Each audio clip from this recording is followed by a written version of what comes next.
దీర్ఘకాలిక పంటల్లో పత్తి సాగు రైతులకు ప్రధానమైంది. కానీ ప్రస్తుత రోజుల్లో నకిలీ విత్తనాలు రైతుల నడ్డి విరుస్తున్నాయి. ఉమ్మడి ఆదిలాబాద్ జిల్లాలో నకిలీ పత్తి విత్తనాలు కలకలం రేపుతున్నాయి. గుజరాత్, మహారాష్ట్ర, ఆంధ్రప్రదేశ్ రాష్ట్రాలకు చెందిన కొంతమంది వ్యాపారుల ముఠా అనుమతి లేని విత్తనాలను అమాయక రైతులకు కట్టబెట్టి కోట్ల రూపాయలు దండుకుంటున్నారు. తాజాగా 20 లక్షల రూపాయలు విలువ చేసే నకిలీ విత్తనాలు లభ్యం కావటం జిల్లాలో సంచలనమైంది. వ్యూహాత్మకంగా సాగుతున్న నకిలీ దందాపై మా ప్రతినిధి మణికేశ్వర్ గ్రౌండ్ రిపోర్ట్. రాష్ట్రంలో మిగతా ప్రాంతాల కంటే భిన్నంగా ఉమ్మడి ఆదిలాబాద్ జిల్లాలో నకిలీ పత్తి విత్తనాల అమ్మకం దందా కలకలం సృష్టిస్తుంది. ఈ జిల్లా వ్యాప్తంగా 17 లక్షల ఎకరాలలో సాగు భూమి ఉంది.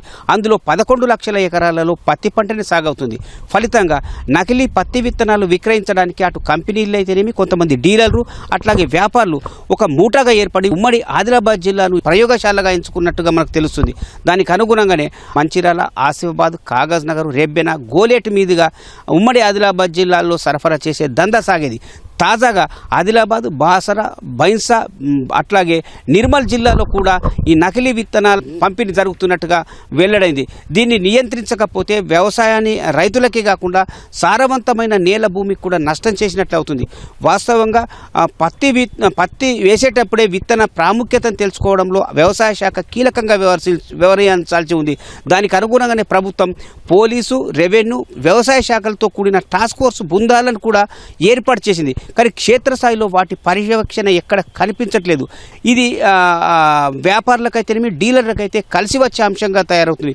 కొన్ని చోట్ల ఈ డీలర్లు కనుసన్నల్లోనే నకిలీ పత్తి విత్తనాల దందా సాగుతున్నట్టుగా తెలుస్తుంది. దీనికి పోలీసు, వ్యవసాయ శాఖ అధికారుల మద్దతు కూడా ఉన్నట్టుగా వెల్లడవుతుంది. తాజాగా ఆదిలాబాద్ 2వ పట్టణ పరిధిలో ఏకంగా 20 లక్షల విలువ చేసే నకిలీ పత్తి విత్తనాల వ్యవహారం పోలీసుల నిఘాలో వెల్లడైందంటే దీని ప్రభావం ఎంత మేరకు ఉందో వెల్లడవుతుంది. దీన్ని లోతుగా పరిశీలిస్తే గుజరాత్కు చెందిన వ్యాపారి హైదరాబాద్ కేంద్రంగా, అట్లాగే ఆంధ్రప్రదేశ్లోని కర్నూలు, మిగతా ప్రాంతాలకు చెందిన కొంతమందిని కలుపుకొని ప్రయోగశాలగా ఆదిలాబాద్ జిల్లాను ఎంచుకున్నట్టుగా మనకు ప్రాథమికంగా తేలింది.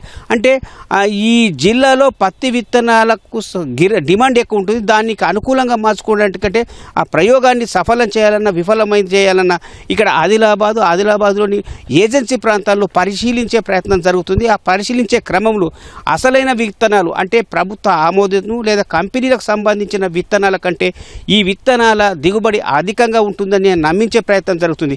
సహజంగానైతే ప్రభుత్వ ఆమోదం పొందిన విత్తనాల సంచులు 450 గ్రాములతో ఉంటుంది. అందులో ఒక 25 గ్రాములు చీడపీడలు ఆశించకుండా ఉండేందుకు విత్తన పాకెట్ ఉంటుంది. కానీ ఇదంతా పాకెట్ రూపంలో లభిస్తుంది. కానీ ఈ నకిలీ విత్తనాలు అనే దాన్ని కేవలం విడివిడిగా ఉంటుంది. దాన్ని కిలోల చొప్పున లేదా పాకెట్ల అవసరం వచ్చి కొన్ని సొంతలు నమ్మించడానికి పాకెట్ల చొప్పున విక్రయించే ప్రయత్నం జరుగుతుంది. ప్రభుత్వ ఆమోదం పొందిన విత్తనం అయితే ఎంఆర్పి 901 రూపాయి ఉంది. కానీ డీలర్ మార్కెట్లో 700 నుంచి 750కు ఒక సంచిని విక్రయిస్తుంది. కానీ ఈ విడిగా అమ్మే నకిలీ విత్తనాలు 400కు ఒక పాకెట్ లేదా 350 కోటి అంటే పంపిణీ అంతగట్టే ప్రయత్నం జరుగుతుంది. ఇదే ఇక్కడితో ఆగకుండా ప్రభుత్వ ఆమోదం పొందిన విత్తనం అయితే ఎకరాకు 7-8 క్వింటాల దిగుబడి వస్తుంది. దానికి చీడపీడల, పురుగుల బెడద ఉంటుంది. మందుల వినియోగము, గడ్డి మందు నివారణ మందు వినియోగం కూడా వాడాల్సి ఉంటుందని చెప్పే విషయం అందరికీ తెలిసింది. దీన్ని వ్యాపారులు పసిగట్టి రైతులకు నకిలీ పత్తి విత్తనాలు వాడుకుంటే, అంటే ప్రయోగంగా ఇస్తున్న విత్తనాలు వాడుకుంటే గడ్డి మందు, అట్లాగే చీడపీడల నుంచి రక్షించుకునే గుణం ఉండడమే కాకుండా ఎకరకు 12 క్వింటాల వరకు దిగుబడి వస్తుందని చెప్పి నమ్మించే ప్రయత్నం జరుగుతుంది. దీన్ని అమాయకంగా రైతులు నమ్మడంతో నష్టపోల్చి వస్తుంది. అంటే వాస్తవంగా ఉమ్మడి ఆదిలాబాద్ జిల్లాలో ఇవాళ ఈ ఏడాది కొత్తగా పుట్టుకొచ్చిన సమస్య ఏం కాదు. గత కొన్నేళ్లుగా బీటీ అనే రకం అందుబాటులోకి వచ్చిన తర్వాత నకిలీ విత్తన సరఫరా దందా మరింత విజృంభించింది. ప్రతి ఏటా ఇలా నకిలీని ప్రోత్సహిస్తున్న వ్యాపారులనేమి, డీలర్లు అనేది కంపెనీలు అట్లా కొంతమంది అధికారులను విదేశీ టూర్లకు తీసుకెళ్లి వాళ్ళకు నజరాలను అందిస్తున్న విషయం కూడా అధికారుల దృష్టి ఉంది.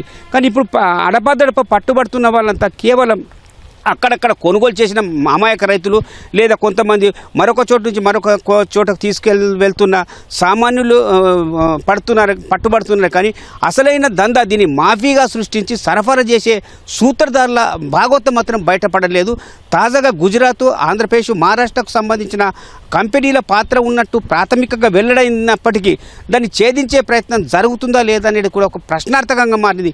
మొత్తం మీద ఉమ్మడి ఆదిలాబాద్ జిల్లాలో నకిలీ పత్తి విత్తనాల వ్యవహారం రైతులపై పడగలా ఆవరిస్తుంది.